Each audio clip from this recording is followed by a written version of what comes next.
Hello, my loves. Welcome into this Scorpio full moon lunar eclipse readings introduction. If you are new to me, hello and welcome in. It's lovely to have you here. And if you are not new, hello and welcome back. It is equally lovely to have you here. To everybody, thank you guys so much for playing this game with me. We are following the astrological cycles. We are learning about our own astrology, our own birth chart energy, applying them to the cycles. And then we're going to the tool of the cards to allow us to connect with that wise instinctive knowing that exists within us to help us navigate these cycles and help to understand ourselves better and what the opportunities of each moment are. So there's many ways you can support me. You can share this, you can comment on this, you can allow yourself to look at my services on devotedandvulnerable.com/services. You can also give a financial contribution at paypal.me/devotedvulnerable. Links are in the description if you want to learn more. So let's talk about full moon energy. Full moons happen when the sun is in the opposite place in the sky as the moon. So this is when there's a spotlight on the moon energy, the emotional energy represented by the moon. And so we always have an opposition during a full moon energy. Right now, the sun is in the sign of Taurus. Taurus's opposite is the sign of Scorpio. They're both fixed signs, meaning they both represent the fullness of a season, whereas Taurus is the fullness of spring in the northern hemisphere. Scorpio is the fullness of fall in the northern hemisphere. And so they're both these fixed energies, they're unchanging energies, but they're in completely different cycles, going in completely different directions. And that's how we really get the opposition. Everything in our life is held in opposition, and that's how reality as we know it is created, through the oppositions and the energy that these energies hold and the energy that the oppositions hold. So Scorpio energy is what we're going to be highlighting for this full moon phase. So usually full moons are all about a culmination, a celebration, an amplification of whatever sign they're in. So we're talking about all of these things: celebration, culmination, amplification of Scorpio energy. And Scorpio energy is resourceful, passionate, it's unyielding, it's observant, and it's magical. It represents the water element, which is an emotional element.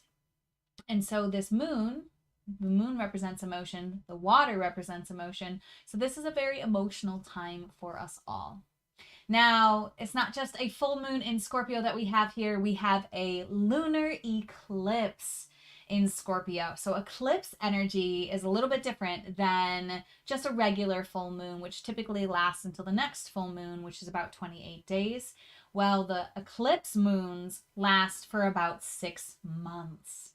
And so the energy of an eclipse is a punctuation and amplification and an extenuation, I don't know if that's a word, an extension of the energies that we're talking about here. So we are in this beautiful phase and opportunity to look at our passions, look at our magic, look at what we're observing, to be resourceful and use what it is that we have at our disposal, and to be very focused on what it is that we're doing and what it is that we really want. So the full moon lunar eclipse happens on May 5th at 1:34 p.m. and that's Eastern Standard Time.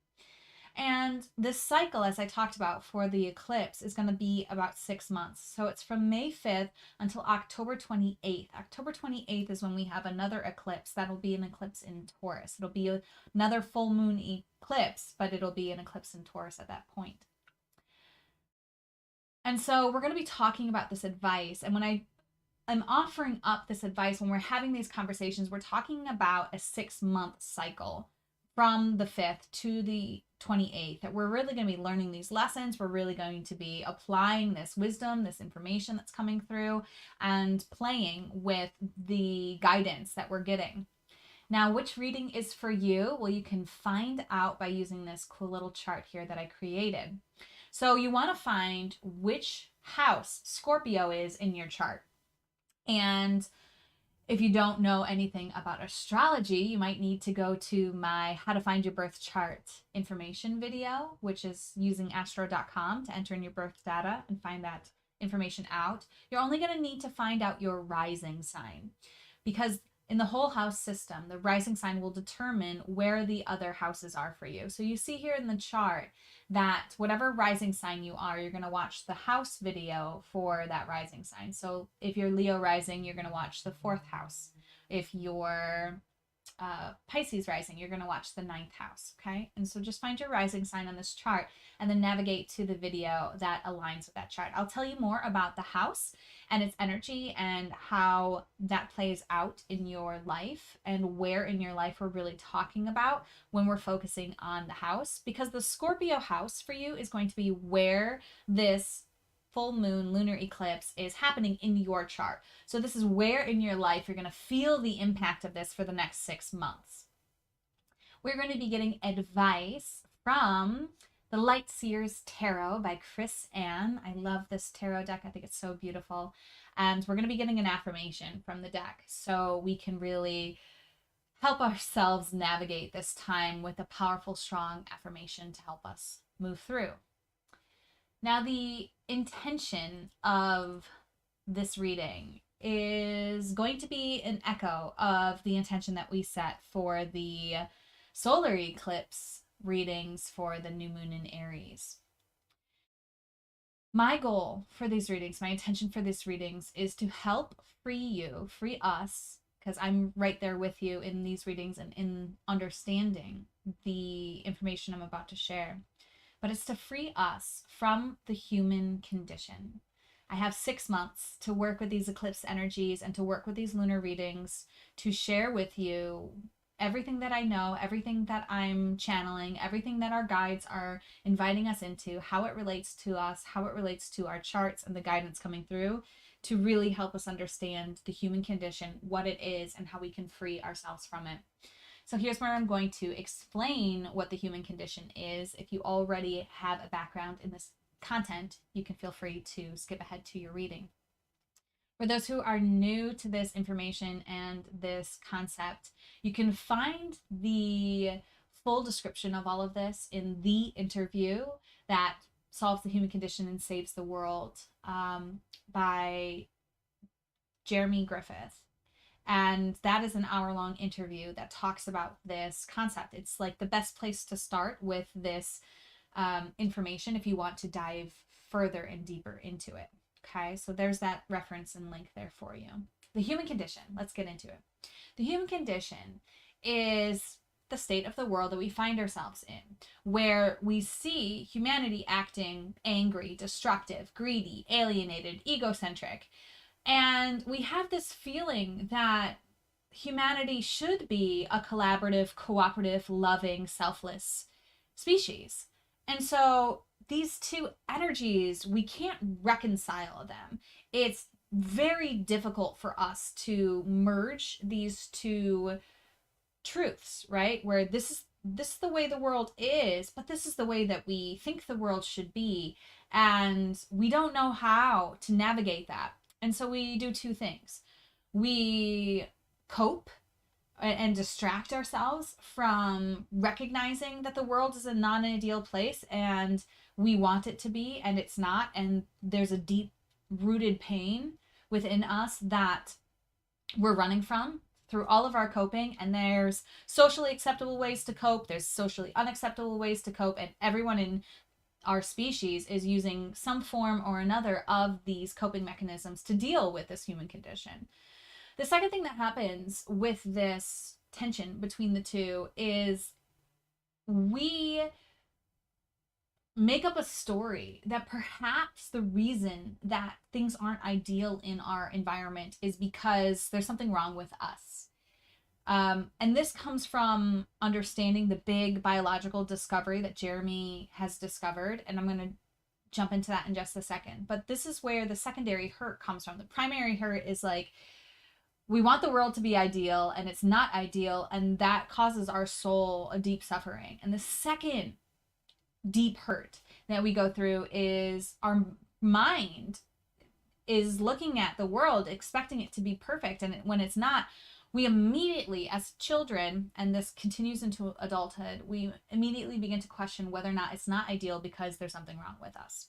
Okay, so what biologist Jeremy Griffith has discovered that changes everything and helps us to understand this human condition, it helps us to understand the coping and the validation seeking that we have been using to deal with the primary and secondary hurts. He's discovered that the origin of the human species is different than the origin and development of animal species, where animals haven't developed past this angry, competitive, animalistic nature, and we assume that we as humans have that same instinctual nature. Well, guess what?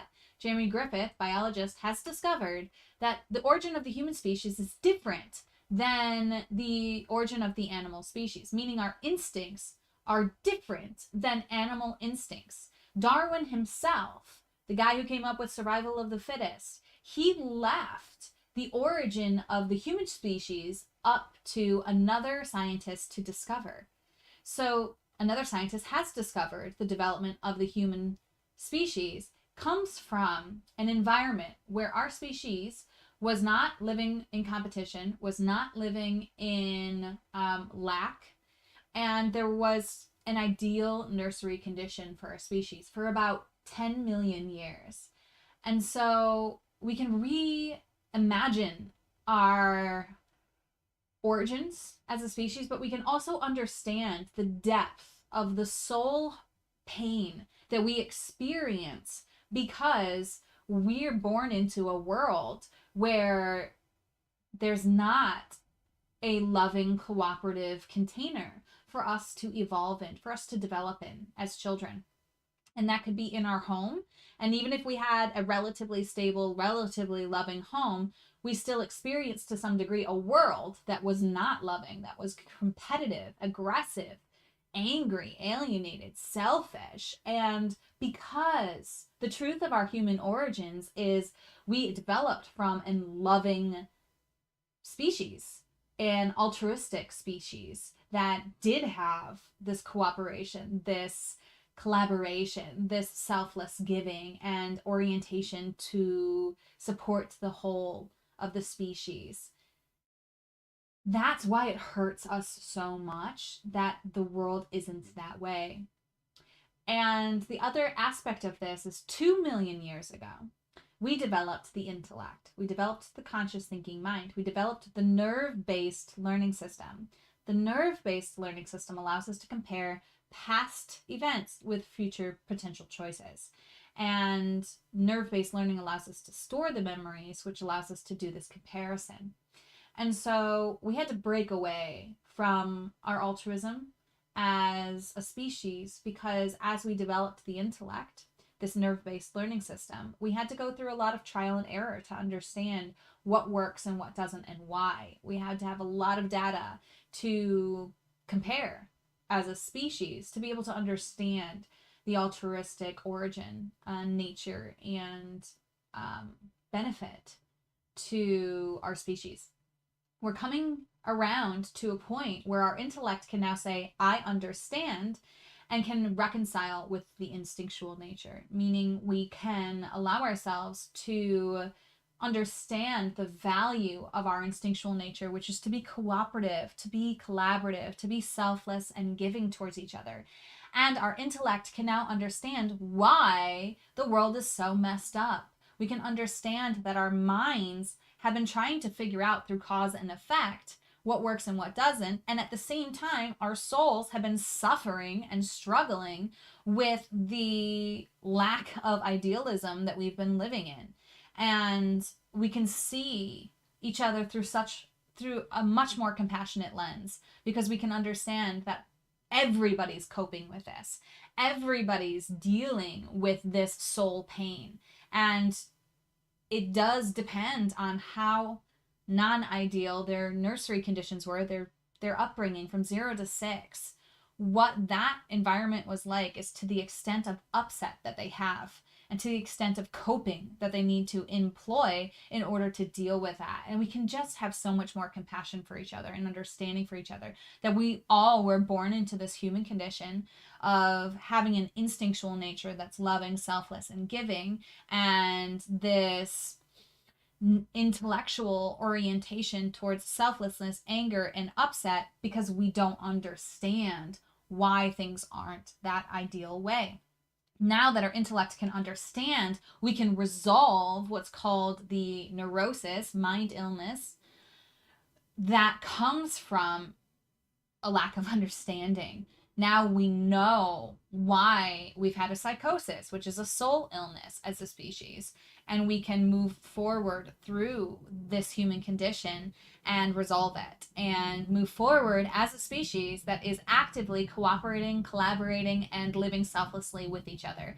That is how the human species survives extinction, which is the road that we are on if we continue to act selflessly, angrily, greedily towards each other. This is a big deal. This is a big concept. I am new to explaining it in a public way, and so that was my best shot for this round. I'll keep trying to explain it. I will explain it more in each video and how it's relevant to you and to where in your life this moon phase is showing up. And feel free to ask questions. Feel free to dive into that interview reading, the interview video. If you want to learn more and hear it from the horse's mouth, so to speak, the guy who developed it, the guy who created this understanding and developed the guy who discovered the biological origin of our nature and developed this understanding of the human condition. And yeah, it has been for the last 30, 40 years trying to share it with humanity so that we can resolve our upset and live collaboratively and cooperatively together. Okay, I'm going to stop that there. I send you guys so much love. I will see you in your individual readings. Let me know how this resonates. Let me know if you have questions. And as always, namaste. The universal light within me salutes and honors the universal light within you. Namaste.